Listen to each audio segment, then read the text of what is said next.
നിർമ്മാണ വസ്തുക്കളുടെ വില വർധനവും കൺസ്ട്രക്ഷൻ മേഖലയെ പിന്നോട്ടടിക്കുകയാണെന്ന് ലെൻസ്ഫെഡ്.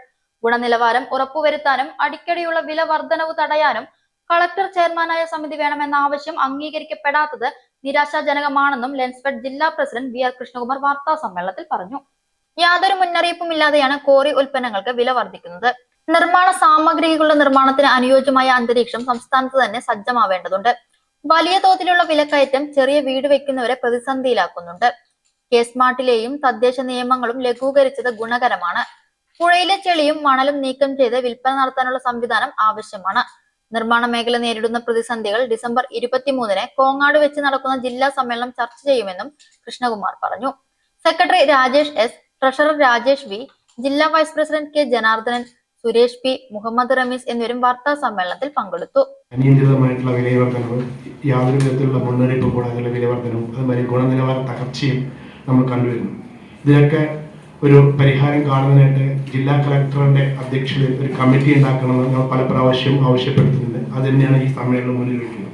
അതുപോലെ തന്നെ GST സംസ്ഥാന സർക്കാരും അതുപോലെ സെൻട്രൽ ഗവൺമെന്റൊക്കെ നമുക്ക് GST ഒരു കുറവ് നമുക്ക് അനുവദിച്ചിട്ടുണ്ടെങ്കിലും സിമെന്റിന്റെ ഉൽപ്പന്നത്തിൽ സിമെന്റിന് 10%, അതുമാതിരി മറ്റുള്ള നിർമ്മാണ മേഖല ഉൽപ്പന്നങ്ങളിലെല്ലാം തന്നെ ഒരു 5% കുറവ് ഗവൺമെന്റ് നമുക്ക് അനുവദിച്ചിട്ടുണ്ടെങ്കിലും കൃത്യമായിട്ടുള്ള ഒരു ഗുണം, ഇതിനെക്കുറിച്ചുള്ള ഒരു ഗുണം നമ്മുടെ പൊതുജനങ്ങൾക്ക് ലഭിക്കുന്നില്ല എന്നുള്ളത് വളരെ സത്യമാണ്.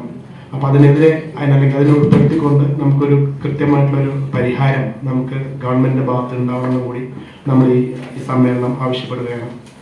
അതുപോലെ തന്നെ പുഴകളിലും തോടുകളിലും ഡാമുകളിലും അതുപോലെ മണലും ചളിയും എടുത്ത് ശാസ്ത്രീയമായിട്ട് അതിനെ വേർതിരിച്ച് ഉപയോഗപ്രദമാക്കുന്നതിന് മണല് ഒരു ഉപയോഗപ്രദമാക്കുന്ന രീതിയിലൊരു സംവിധാനം ഗവൺമെന്റിന്റെ ഭാഗത്ത് ഉണ്ടാവണം.